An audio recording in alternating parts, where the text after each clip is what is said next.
Let's keep going here, and maybe if you're looking for a attorney, well, let Brad speak to that. Joining us on line number 3, Brad Cabana. Hello, Brad, you're on the air. Hi, Patty, that's a good one. I couldn't resist, man. It just popped out of my mouth anyway. So, Brad, you had been supremely confident. We're waiting a long time. Many people poo-pooed your claim that you were bringing it to court and saying this would be returned within the same afternoon. You waited 8 weeks. You got it late Friday. I'm sure you must be disappointed. But I am a little surprised when you say that you're not surprised. I thought you had convinced yourself, at least, that the ruling would go in your favor. So spell it out how you got the ruling and how you reacted immediately. Well, I received the ruling by email at 5 after 4 on Friday evening. I read it over. The reason I'm at the one hand sure of my position, and the other hand I'm not surprised, I suppose, is that the law is very clear about the power contracts and the water management agreements and so forth. However, even going back to the Reversion Act of 1984, that made it through the Supreme Court of Newfoundland and Labrador and also the Appeal Court, and it was only found unconstitutional when it went to the Supreme Court of Canada. So, you have to keep those kind of things in your mind as well. Yeah, I guess so, and that's right. There's a long, tattered, bizarre history of these types of challenges between this province and Hydro-Quebec and or the province of Quebec. You're going to take it all the way, whether or not you have any support financially or otherwise behind you, other than those who have been in your corner all the way along, Katie and others. I mean, Brad, is this an emotional...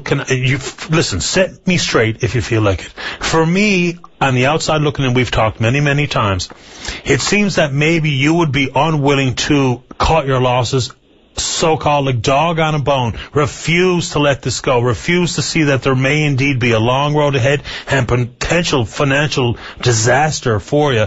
Why take the next step when it looks to be, based on this ruling, that you probably have at least a long road to hoe and little chance, and some would suggest none? Well, I guess it depends on what kind of person you are. I guess the best way to describe that is, do you fight for what you believe in or don't you? I think you've alluded to it a number of times on your show about people who talk big smack but don't do anything about it, or the people that are in their basements, typing madly. They're in their mother's basements. You can be a person who is all talk.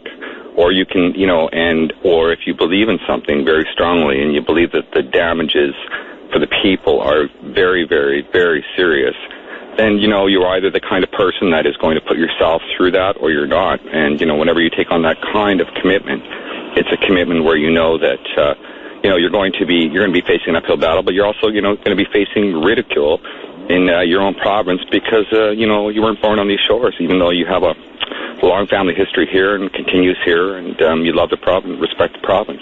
And since the ruling has come down on Friday, have any individuals that belong to Group 2041 or otherwise got behind you to play an active role of support, not just tweeting compliments or tweeting go get him, because that's a dime a dozen. Sometimes I get so sick of just all talk, no action, that I've dismissed some of these folks. Has anyone actually stepped up to the plate, done anything to support the cause?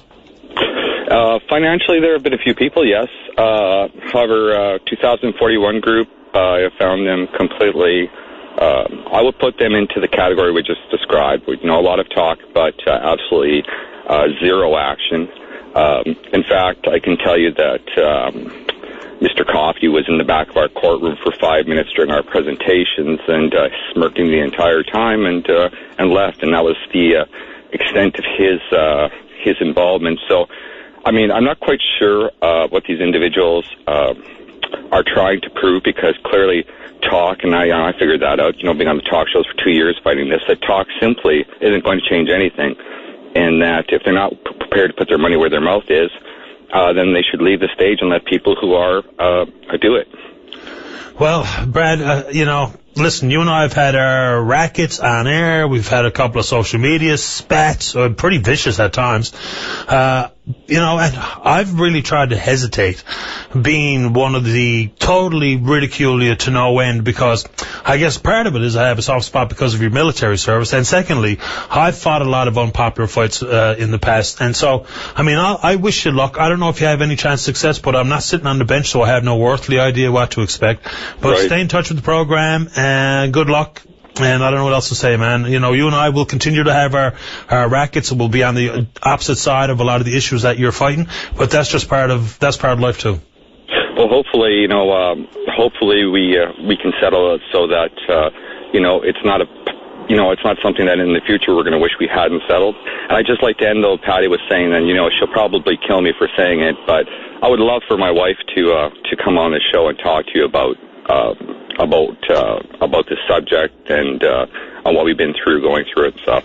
Well, she and I challenge her, and I'm in deep trouble for doing it, but I'd love to hear it. Well, you know, I'd be interested to hear it too. You and I have in the absolute worst of our rackets, we had a private off-air telephone conversation one night where I actually spoke to your wife. And I'm sure it's been a real handful, boy. Inside the house, I don't think any of us can imagine exactly what's going on and how hard it's been for either one of you. And as much as, look, it's been easy enough, and I've condemned you on a variety of points that you make, but that's where the big boys do the fighting. So no hard feelings, and I hope that whatever you do to chase it, I hope it doesn't ruin you. I really do. And I mean, it's none of my business what your finances are. Well, you know, I hope that it doesn't ruin you forever financially, and whatever becomes of it, man, you're always welcome to call the show and make your points known. Well, right on, Patty, and you know, I respect you both as a person and as a commentator, and I'll continue to listen to you. I appreciate that. Stay in touch. Okay, thank you. All right, man, bye-bye. Yeah, listen, a lot of people want to, you know, sometimes it's too easy. We pick figures in the province which are too easy to blast. He's one. Now, do I think he's wrong? He and I have been very public with our difference of opinion on a lot of the issues. And you know, some people say crawl under your rock cage of 15 minutes of fame. Look, if it's not hurting you and all he's doing is fighting what he perceives to be a good fight, I mean, I don't think he's going to go anywhere with it, but I don't know. And I don't even know why I got a soft spot for anybody, but like anybody else who was taking the time and putting the effort in and putting his money where his mouth is and all that stuff, I got way more respect for people who stay the course, put their money where their mouth is, than the rest of you out there. And you know who exactly I'm talking about. Those of you who are all bluster, no action, you're the ones who crawl back under a rock.